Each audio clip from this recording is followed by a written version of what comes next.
हो हो हो, बसा खाली बसा बसा, 5 मिनिटं खाली बसा.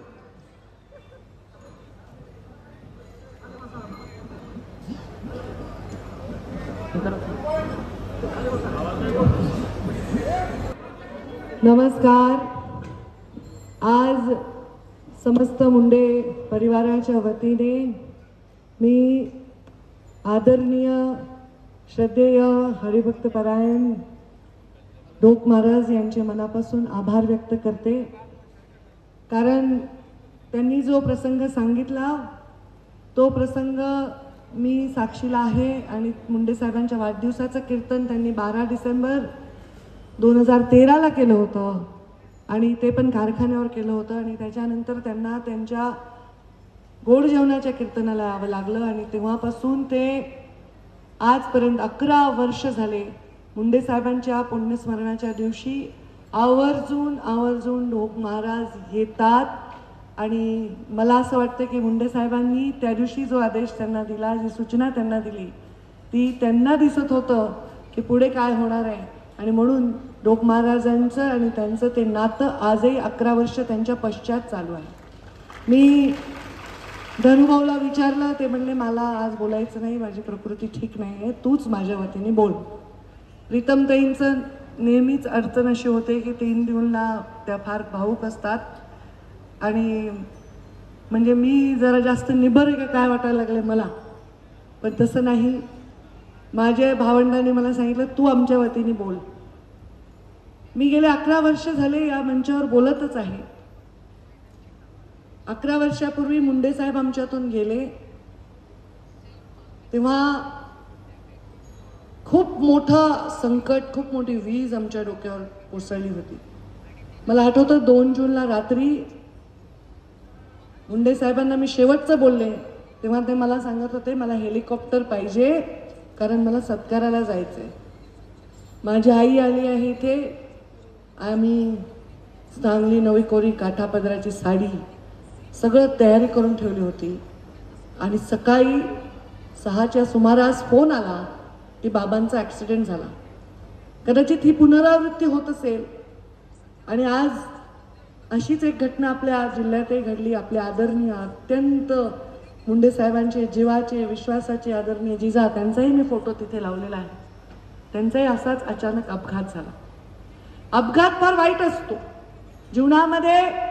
अपघाताने माणसं दुरावतात, अपघाताने जवळ देखील येतात, पण आपल्यातून गेलेली माणसं ही परत आपल्याला कधीच दिसत नाही.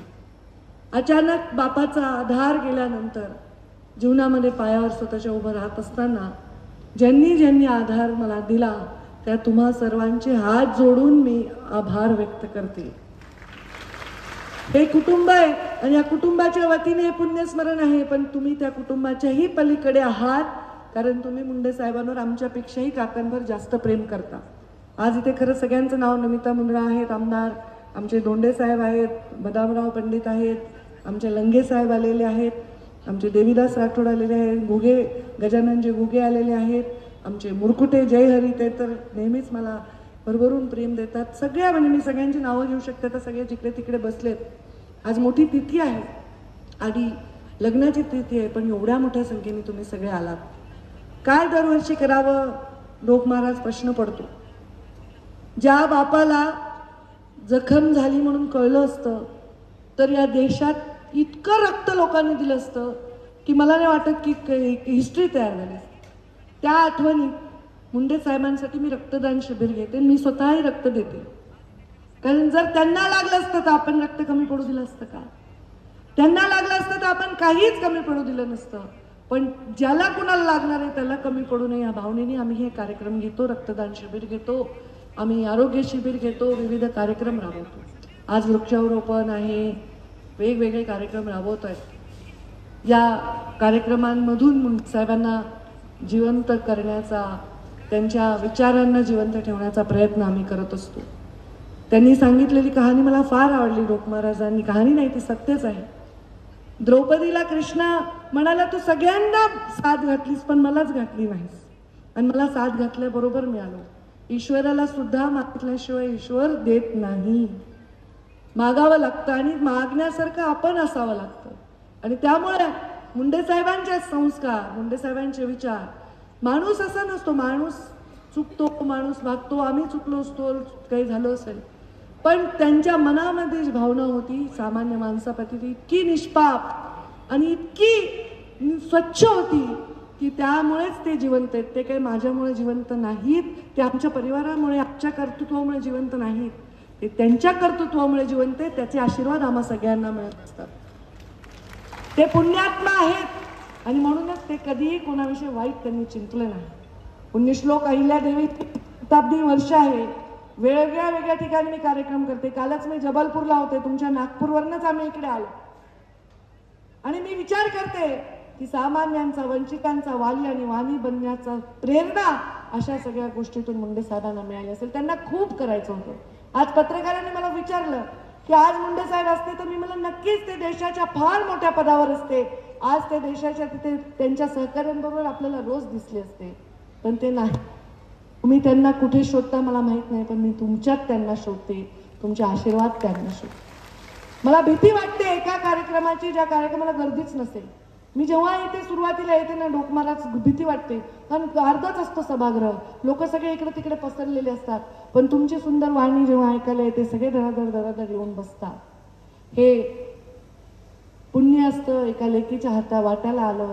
आज आपल्या वडिलांच्या मृत्यूनंतर प्रत्येकजण आपल्या वडिलाची शेतात छोटीशी समाधी बांधतो, घराला नाव देतो, कीर्तन करतो, भजन करतो.